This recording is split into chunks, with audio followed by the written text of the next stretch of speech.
സൗദിയിൽ media one സംഘടിപ്പിക്കുന്ന media one മബ്രൂക്ക് Gulf ടോപ്പേഴ്സിന്റെ Jeddah എഡിഷന്റെ രജിസ്ട്രേഷൻ ഈ മാസം 19-ന് അവസാനിക്കും. 21-നായിരിക്കും ജിദ്ദയിൽ മബ്രൂക്ക് എത്തുക. കഴിഞ്ഞ ദിവസങ്ങളിൽ ദമാം, റിയാദ് എന്നിവിടങ്ങളിൽ മബ്രൂക്ക് ഗൾഫ് ടോപ്പേഴ്സ് പൂർത്തിയാക്കിയിരുന്നു.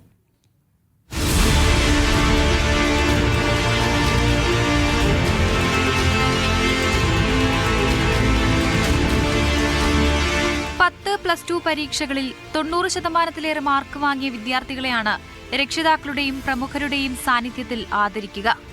21-നായിരിക്കും ജിദ്ദയിൽ മബ്രൂക്ക് എത്തുക. ബാഗ്ദാദിയ ലുലുവായിരിക്കും വേദി. ഇതിനായുള്ള രജിസ്ട്രേഷൻ ഈ മാസം 19-ന് അവസാനിക്കും. ഞാൻ 10th ബോർഡ് എക്സാമിൽ എനിക്ക് കിട്ടിയതിൻ്റെ ഇതാണ് എനിക്ക് നല്ല സന്തോഷമുണ്ട്. പിന്നെ കിട്ടിയത് നല്ല സന്തോഷമുണ്ട്. നല്ല മോട്ടിവേറ്റ് ആയി. എൻ്റെ പാരൻസിനോടൊക്കെ ഞാൻ താങ്ക്സ് പറയുന്നു. എല്ലാവരോടും ഞാൻ താങ്ക്സ് പറയുന്നു. കഴിഞ്ഞ ദിവസങ്ങളിൽ ദമാമിലും റിയാദിലും മബ്രൂക്ക് പൂർത്തിയാക്കിയിരുന്നു. Thank you Media One for this wonderful effort. ഇത് വളരെയധികം എൻകറേജിംഗ് ആണ്. എസ്പെഷ്യലി നമ്മുടെ ഗൾഫ് റീജിയനിലെ കുട്ടികൾക്ക് ഒരു എക്സ്പോഷറൊക്കെ കുറവുള്ള ഒരു കാര്യം നമുക്ക് എല്ലാവർക്കും അറിയാവുന്നതാണ്. അപ്പോൾ നമ്മൾ വീടിൻ്റെ ഉള്ളിൽ തന്നെ ഇരിക്കുന്ന കുട്ടികൾക്ക് ഇങ്ങനത്തെ ഒരു അവാർഡ് ഫംഗ്ഷൻ ഒരു നല്ലൊരു എക്സ്പോഷറാണ്.